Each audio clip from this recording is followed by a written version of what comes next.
මේ දවස්වල ගේ වටේම තියෙන ගස් කොළන් වල ගෙඩි හැදිලා ඉදිලා ඒවා වහලට බර වෙලා හරි ලස්සනට පේනවා. අද තවත් ලස්සන දවසක ආරම්භයක් වුණාට මොකද මමයි කොවී බබයි හොඳටම අසනීප වෙලා හිටපු දවසක්.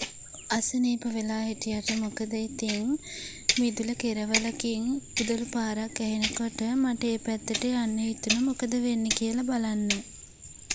දැනට කාලෙකට ඉස්සරින් මගේ අත්වලින්ම හිටවපු මේ පොල් ගස් ටික අද මටත් වඩා උසට සරුවට වැවිලා. ඒවා දකිද්දී මගේ හිතට එන සතුට කොයිතරම්ද කියලා කියන්නවත් මට තේරෙන්නේ නැහැ. කොයිතරම් අසනීප වෙලා හිටියත් කොවී බබාටත් මට වගේ එක තැනකට වෙලා නම් ඉන්න බෑ.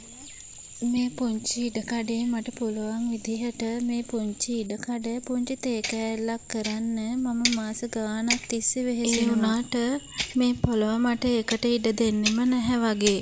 සරුපසකුයි හයිය හිතකුයි තියාගෙන තවත් මොකටද මහ පොළොවට දොස් නගන්නේ.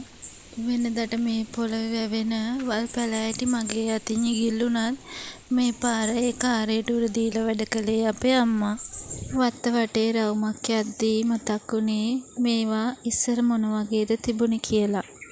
කාලෙකට ඉස්සරින් මේ ගල් වැටි මගේ අතින්ම මේ විදිහට සකස් වුණා. ඒව දකිද්දී මට අදට ගොඩාක් සතුටුයි. කොච්චර අමාරුවෙන් හිටියත් මට පුළුවන් විදිහට හිමින් ගෙදර එකතු වෙලා තිබ්බ වැඩ ටික කරගත්තා.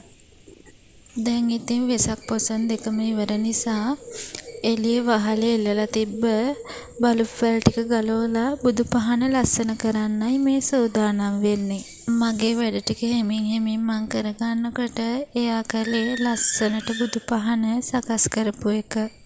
ජීවිතේ මට ලැබුණ කිසිම දෙයක් ලස්සනට සැකසিলা මගේ අතට ආවේ නැහැ. මම හැමදාම කලේ මට ලැබෙන දේ ලස්සනට පිළිවෙලට සකස් කරගත්තු එක. ඒ නිසා ජීවිතේ ආපස්ස හැරිලා බලද්දී සතුට වෙන්න පුළුවන් ගොඩාක් තැන් මගේ ජීවිතේ තියෙනවා.